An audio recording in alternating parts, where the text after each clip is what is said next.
Você disse que era meu, mas caiu na mentira. Tô de salto alto, vou deixar você na mira. Na mira. Na mira. Na mira.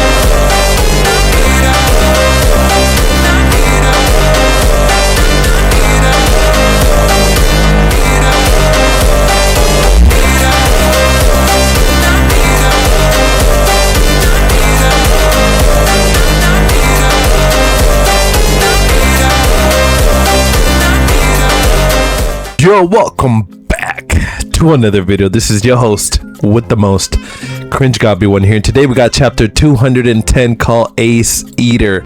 As we left off with Isagi and none other than Baro having a little bit of a headbutt there. Isagi goes on and says, "What's up with your hair?" He's just like, "Just because you're worth 100 million doesn't mean you get to dye your hair, king."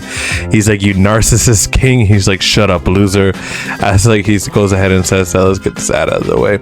Go ahead. He's just like, "I put some red highlights to celebrate my 100 million auction value." As we see him glazing himself there, he's like, "You're worth only a paltry 50 million. I'm worth twice as much."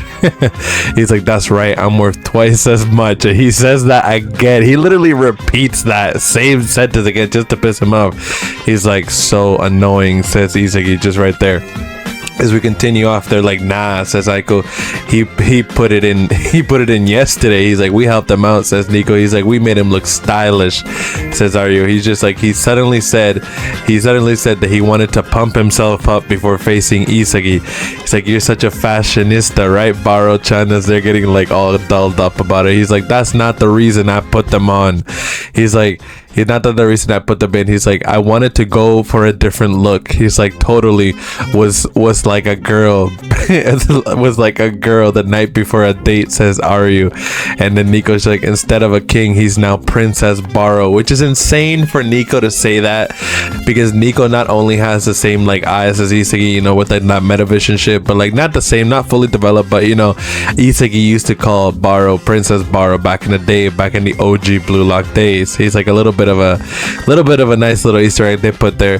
And Baro's like, "Shut up, you stupid low lives," as he's holding them together, which is nice to see, because Baro was still treating them like the same way he would treat everybody else. He's like, "Princess Baro," says Nico. He's like, "Stylish chokehold," says Aryu. He still can't believe he's worth 100 million. He's like, "Anyways, Isagi," says Aryu right there.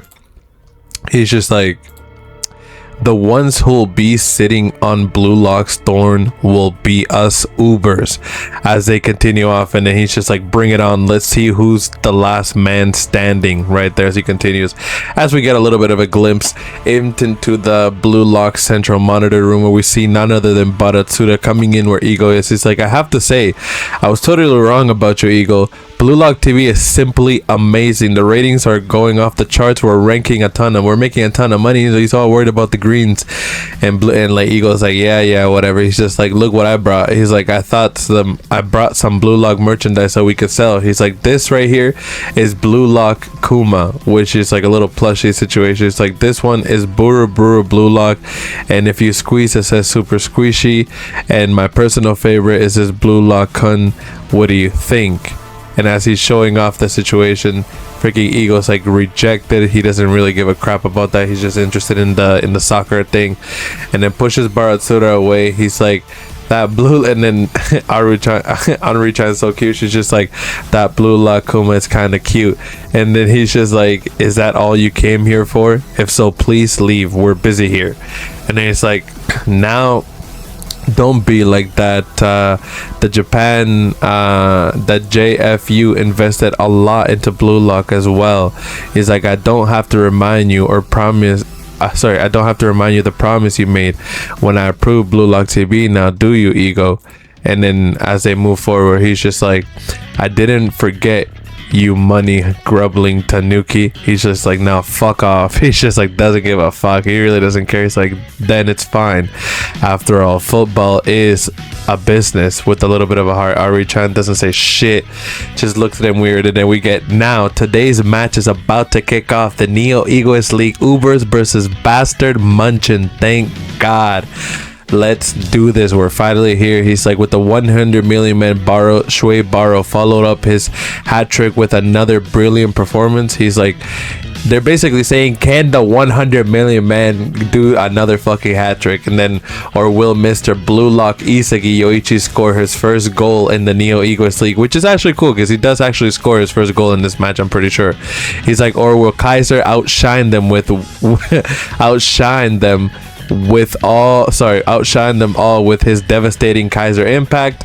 The world holds its breath and seconds tick down to kick off, which is exciting to even think about just right there. He's thinking, I now know what I need to do. He's just like, I put in the necessary work during training. He thinks of Kunigami right there, Noel Noah, and then he sees Snuffy. He's just like, score goals defeating Kaiser. All that's left is to prove that my theory works in an actual game. And then we move on. He's like, let's do it. 100% Metavision. I'm going full throttle right from the start, which is crazy for him to like just, you know, activate that 100%. He should have fucking done that in like the most recent chapters, but whatever. We're not gonna get into that. Whatever. We're not gonna get into that. Like I always say that Neo Egoist League Isagi was built different. Like compared to the one we have in the World Cup right now. Like I understand he's in new ground, but like Neo Egoist League with Isagi was just built different, because like, come on, this is the third game in, so we might see some crazy shit the third game in going on against England in the future, but whatever, we're not even getting into that. Going into what we're going to continue, we left off with Ness and Kaiser going into the ball, doing a 1-2 connection pass, getting past the Uber people right there. Pretty sure that was Sendo, and then I don't know who the other one was. Uber's formation is ultra defensive formation that's tightly packed in the center, thinks Isagi, and then Kaiser just passes along this random NPC defender, and then he's just like, even if we do manage to shake off our marks in 1v1s, he's like, to prevent us from breaking their formation. And then we get these like, they immediately pressed us with 2 or even 3 players. He's like, nice to meet you. Thanks to you, it seems Isagi Yoichi has gotten stronger. And then he's like, he passes the ball, and then it goes straight to Ness, and Ness jumps, letting it go. He's like, Ness let the pass go by. Never seen that before. As just he's like said, and go. We see none other than Grim just going off, and Ness just going into a dash. He's like, yes, dash.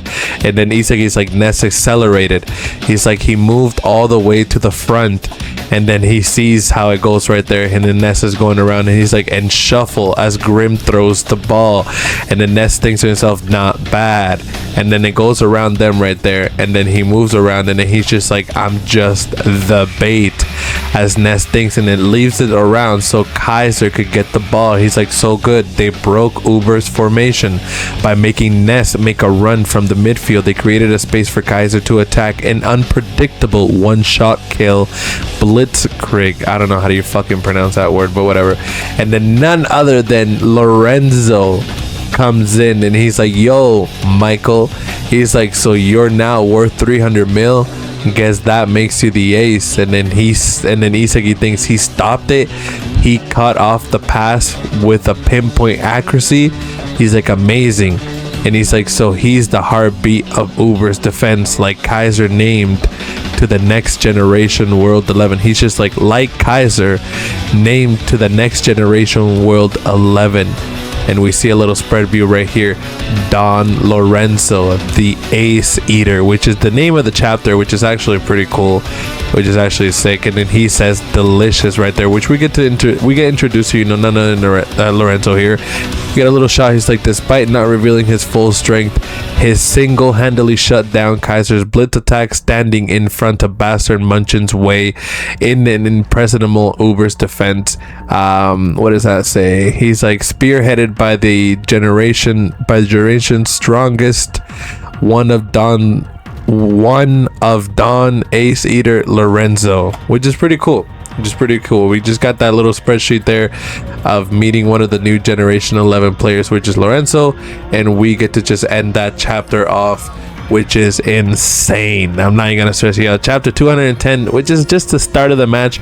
A shot wasn't attempted, but at least we get to meet Lorenzo, which was pretty cool. But regardless of that, guys, I will catch you guys in the next chapter, chapter 211.